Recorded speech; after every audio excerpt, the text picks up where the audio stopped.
ਤੇ ਤੁਹਾਨੂੰ ਕਿਸ ਚੀਜ਼ ਦੀ ਜ਼ਰੂਰਤ ਆ? ਚਲੋ ਇੰਜ ਪੁੱਛ ਲੈਂਦੇ ਹਾਂ। ਸਾਨੂੰ ਜੀ ਜੋ ਤੁਸੀਂ ਦੋ ਸਾਨੂੰ ਮਨਜ਼ੂਰ ਹੋਏ।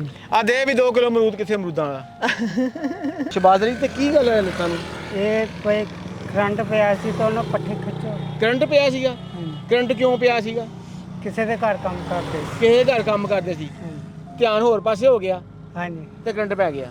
ਇਦਾਂ ਹੀ ਆ ਸਾਰਾ ਜੀ। ਇੱਕ ਮਾਜ਼ੂਰ ਇਨਸਾਨ ਹੈ ਹਾਂਜੀ, ਗਰਮੀ ਦੇ ਵਿੱਚ ਮੇਰੇ ਲੱਤਾਂ ਤੇ ਮਾਜ਼ੂਰ ਹੈ। ਅਸਲਾਮ ਅਲੈਕੁਮ। ਵਾਲੇਕੁਮ ਅਸਲਾਮ। ਕੀ ਹਾਲ ਜੀ? ਠੀਕ ਠਾਕ ਹੋ? ਹਾਂਜੀ। ਉਹ ਭਾਈ ਕਿੱਧਰੋਂ ਇਧਰੋਂ ਸੈਰ ਕਰਦੇ ਆ ਰਹੇ ਜੀ। ਹੈ ਸੈਰ ਕਰਦੇ ਆ ਰਹੇ। ਸੈਰ ਕਰਦਾ ਆ ਰਿਹਾ? ਗਰਮੀ ਵਿੱਚ ਸੈਰ? ਕੋਈ ਡਾਕਟਰ ਹੈ ਨਹੀਂ ਚੱਕ ਰਹੀ ਯਾਰ, ਇੰਨੀ ਗਰਮੀ ਸੈਰ ਹੁੰਦੀ ਮੇਰਾ ਵੀਰ? ਹੈ ਮੈਂ ਤੂੰ ਇਹ ਨਹੀਂ ਕਿਤੇ ਕਹਤਾ ਸਵੇਰ ਦੀ ਵਾਕ ਕਰਦਾ ਆਇਆ। ਕੀ ਨਾਂ ਜੀ ਆਪਣਾ? ਸ਼ਬਾਜ਼ ਅਲੀ। ਸ਼ਬਾਜ਼ ਅਲੀ ਤੇ ਕੀ ਗੱਲ ਹੈ ਲੱਤਾਂ ਨੂੰ? ਇਹ ਕੋਈ ਕਰੰਟ ਪਿਆ ਸੀ ਤਾਂ ਉਹਨੂੰ ਪੱਠੇ ਖਿੱਚੋ। ਕਰੰਟ ਪਿਆ ਸੀਗਾ? ਕਰੰਟ ਕਿਉਂ ਪਿਆ ਸੀਗਾ? ਕਿਸੇ ਦੇ ਘਰ ਕੰਮ ਕਰਦੇ ਸੀ। ਕਿਸੇ ਘਰ ਕੰਮ ਕਰਦੇ ਸੀ, ਧਿਆਨ ਹੋਰ ਪਾਸੇ ਹੋ ਗਿਆ ਹਾਂਜੀ ਤੇ ਕਰੰਟ ਪੈ ਗਿਆ। ਇਦਾਂ ਹੀ ਆ? ਧਿਆਨ ਕਿਹੜੇ ਪਾਸੇ ਹੋਇਆ? ਹਾਂਜੀ।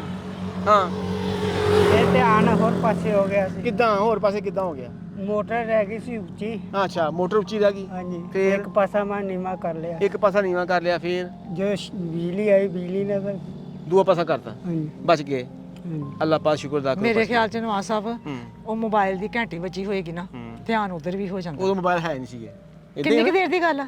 ਇਹ ਬਾਜੀ ਬਾਵੇ ਚੱਕਰ ਹੋ ਗਿਆ 2.5-3 ਸਾਲ। ਮੈਨੂੰ ਘੱਟ ਸੌਂਦਾ ਥੋੜਾ ਜਿਹਾ। ਨਹੀਂ ਉਦੋਂ ਤਾਂ ਹੈ ਸੀ ਨਾ ਮੋਬਾਈਲ। ਹਾਂਜੀ। ਅੱਛਾ ਮੇਰਾ ਬੇਟਾ ਇਹ ਦੱਸੋ ਕਿ ਕਿਵੇਂ ਘਰ ਦਾ ਸਿਸਟਮ ਕਿਵੇਂ ਚੱਲ ਰਿਹਾ ਜੇ ਤੇ ਕਿੰਨੀ ਫੈਮਿਲੀ ਆ? ਇਹ ਸ਼ਾਦੀ ਨਹੀਂ ਕਰਾਈ ਅਭੀ। ਸ਼ਾਦੀ ਨਹੀਂ ਕਰਾਈ? ਨਹੀਂ। ਭੈਣ ਭਰਾ? ਭੈਣ ਭਾਈ ਹੈ ਦੋ, ਇੱਕ ਭੈਣ। ਅੱਛਾ ਤੇ ਅੱਬੂ ਕੀ ਕਰਦੇ? ਅਬੂ ਮਾਂ ਮਸਜਿਦ। ਇਮਾਮ ਮਸਜਿਦ ਕਾਬਿਲ ਇਹਿਤਰਾਮ ਇਨਸਾਨ, ਜਿਹੜਾ ਮੁਸਲਮਾਨਾਂ ਨੂੰ ਸਾਨੂੰ 5 ਵਕਤ ਅਜ਼ਾਨ ਦੇ ਕੇ ਮਸਜਿਦ ਬੁਲਾਉਂਦਾ। ਬੁਲਾਉਂਦੇ ਨੇ ਹਾਂਜੀ। ਅੱਛਾ ਤੇ ਘਰ ਦਾ ਸਿਸਟਮ ਸਹੀ ਚੱਲ ਰਿਹਾ ਫਿਰ? ਹਾਂਜੀ। ਹੈ ਤੇ ਤੁਹਾਨੂੰ ਕਿਸ ਚੀਜ਼ ਦੀ ਜ਼ਰੂਰਤ ਆ? ਚਲੋ ਇੰਜ ਪੁੱਛ ਲੈਂਦੇ ਹਾਂ। ਸਾਨੂੰ ਜੀ ਜੋ ਤੁਸੀਂ ਦੋ ਸਾਨੂੰ ਮਨਜ਼ੂਰ ਹੋਏ। ਆ ਦੇ ਵੀ 2 ਕਿਲੋ ਅਮਰੂਦ, ਕਿੱਥੇ ਅਮਰੂਦਾਂ ਵਾਲਾ ਭਾਈ? ਅਸੀਂ ਤਾਂ ਪੁੱਛਿਆ ਵਾ ਤੇਰੇ ਘਰ ਦੀ ਤੈਨੂੰ ਕਿਹੜੀ ਚੀਜ਼ ਆ ਜਿਹਨਾਂ ਤੈਨੂੰ ਕੋਈ ਆਸਾਨੀ ਹੋਵੇ ਮੇਰਾ ਵੀਰ? ਕੋਈ ਜੁੱਤੀ, ਕੋਈ ਕੱਪੜੇ, ਕੋਈ ਸਾਈਕਲ, ਕੋਈ ਹੋਰ ਚੀਜ਼, ਕਿਹੜੀ ਚੀਜ਼ ਜ਼ਰੂਰਤ ਹੈ ਤੈਨੂੰ? ਅਸੀਂ ਤੇਰੀ ਕੀ ਮਦਦ ਕਰ ਸਕਦੇ ਹਾਂ ਅੱਲਾਹ ਪਾਕ ਤਰਫੋਂ?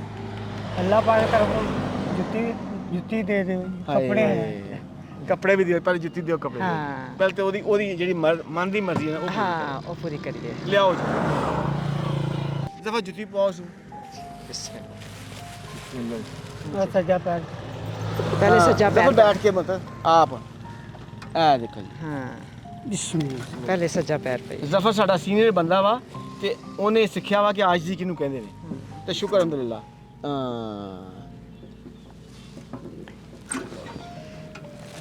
ਜੁੱਤੀ ਤੇ ਕੱਪੜੇ ਇਹ ਲਓ ਜੀ, ਇਹ ਤੇ ਤੁਹਾਡੀ ਖੁਆਇਸ਼ ਦੇ ਹਿਸਾਬ ਨਾਲ ਤੁਹਾਨੂੰ ਮਿਲ ਗਏ। ਹੋਰ ਦੱਸੋ, ਹੋਰ ਤੁਹਾਨੂੰ ਕੀ ਚੀਜ਼ ਦੀ ਜ਼ਰੂਰਤ ਹੈ? ਬਸ ਜੀ। ਬਸ ਨਹੀਂ ਯਾਰ। ਬਸ ਹੋਰ ਨਹੀਂ ਕੋਈ ਜ਼ਰੂਰਤ? ਇਹ ਬਸ ਇਹੋ ਹੀ ਜ਼ਰੂਰਤ ਸੀ? देखो जी कितने सब्र वाला बंदा वा। हाँ। कितने सब्र वाला बंदा वा। हाँ जी। अगर हमारी वीडियो पसंद आती है तो लाइक करें, सब्सक्राइब करें और बेल आइकन पे क्लिक करें।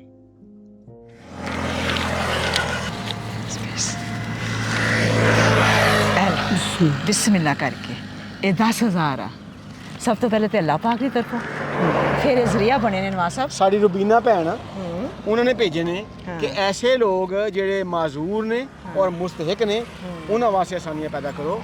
ਅਸੀਂ ਤੁਹਾਡੇ ਨਾਲ ਖੜੇ ਹਾਂ ਤੇ ਅਸੀਂ ਗਰਮੀ ਤਾਂ ਹੀ ਨਿਕਲਦੇ ਹਾਂ ਕਿ ਗਰਮੀ ਦੇ ਵਿੱਚ ਦੇਖੀਏ ਕਿਹੜਾ ਬੰਦਾ ਰੇੜੀ ਲੈ ਕੇ ਜਾਂਦੇ ਆ, ਕਿਹੜਾ ਬੰਦਾ ਸਾਈਕਲ ਤੇ ਜਾਂਦੇ ਆ, ਕਿਹਦਾ ਪੈਟਰੋਲ ਮੁੱਕਾ ਹੋਇਆ, ਹਾਂਜੀ, ਤੇ ਕਿਹਦੀ ਸੁਰਤ ਭੁੱਲੀ ਹੋਈ ਹੈ। ਇੱਕ ਵਾਰੀ ਰੋਜ਼ਾਂ ਵਿੱਚ ਗਏ ਸੀ ਬਾਜੀ ਉਹਨਾਂ ਦੇ। अच्छा ਤੁਸੀਂ ਨਹੀਂ ਟੱਕਰੇ, ਤੁਸੀਂ ਹੈ ਨਹੀਂ ਜੀ ਬਾਈ ਹੈਗੇ। अच्छा ਅੱਛਾ अच्छा ਉਹ ਜਦੋਂ ਰੋਜ਼ਾ ਖੋਲ ਲੈਂਦੇ ਸੀ ਹਾਂਜੀ ਹਾਂਜੀ। ਤੇ ਰੋਜ਼ਾ ਖੋਲਿਆ ਸੀਗਾ ਨਹੀਂ ਉਦੋਂ ਹੀ ਆ ਗਏ ਸੀ। ਹਾਂਜੀ ਉਦੋਂ ਹੀ ਆ ਗਏ ਸੀ ਤੇ ਵੇਖੋ ਨਾ ਉਦੋਂ ਤੁਹਾਡੇ ਪੈਸੇ ਸਾਡੇ ਕੋਲ ਆਏ ਨਹੀਂ ਸੀਗੇ, ਅੱਜ ਤੁਹਾਡੇ ਆਏ ਪੈਸੇ ਸੀ। ਸਾਡੇ ਕੋਲ ਸੀਗੇ, ਸਾਨੂੰ ਰੱਬ ਆਪ ਲੈ ਆਇਆ ਤੇ ਰੱਬ ਦੇ ਰੰਗ ਹੁੰਦੇ ਆ, ਰੱਬ ਦਾ रात का एक ਮਰਜ਼ੀ ਹੁੰਦੀ सिस्टम ਹੈ आ। ਕਿ ਉਹਨੇ ਕਿਦੋਂ ਕਿਸੇ ਦੀ ਮਦਦ ਕਰਨੀ ਹੈ। ਠੀਕ ਹੈ। अच्छा गल ये वा कि सब तो पहले तो अल्लाह पाक की तरफों, फिर ये जरिया बने ने साडी भैन रबीना। ਉਹਦੇ ਵਾਸਤੇ ਜ਼ਰੂਰ ਦੁਆ ਕਰੋ। ਚੁੱਕ ਕੇ ਦੁਆ ਕਰੋ ਉਹਨਾਂ ਵਾਸਤੇ ਕਿ ਅੱਲਾਹ ਪਾਕ ਉਹਨੂੰ ਤੰਦਰੁਸਤੀ ਦੇ ਅੱਲਾਹ ਪਾਕ ਨੂੰ ਜ਼ਿੰਦਗੀ ਦੇ, ਅੱਲਾਹ ਪਾਕ ਨੂੰ ਸਾਰੇ ਬੱਚਿਆਂ ਦੇ ਕਾਇਮ ਦائم ਰੱਖੇ, ਅੱਲਾਹ ਪਾਕ ਨੂੰ ਹਰ ਮੁਸੀਬਤ ਬਲਾ ਤੋਂ ਮਹਿਫੂਜ਼ ਰੱਖੇ ਆਮੀਨ ਤੇ ਅੱਲਾਹ ਪਾਕ ਜਿਹੜੀ ਟੀਮ ਆ ਇਹਨੂੰ ਵੀ ਸਿਹਤ ਦੇਵੇ, ਹਿੰਮਤ ਦੇਵੇ, ਆਮੀਨ ਠੀਕ ਹੈ, ਤੇ ਅੱਲਾਹ ਪਾਕ ਤੈਨੂੰ ਵੀ ਤੰਦਰੁਸਤੀ ਦੇਵੇ, ਤੈਨੂੰ ਵੀ ਜ਼ਿੰਦਗੀ ਦੇਵੇ, ਤੈਨੂੰ ਵੀ ਸਲਾਮਤੀ ਦੇਵੇ, ਆਮੀਨ।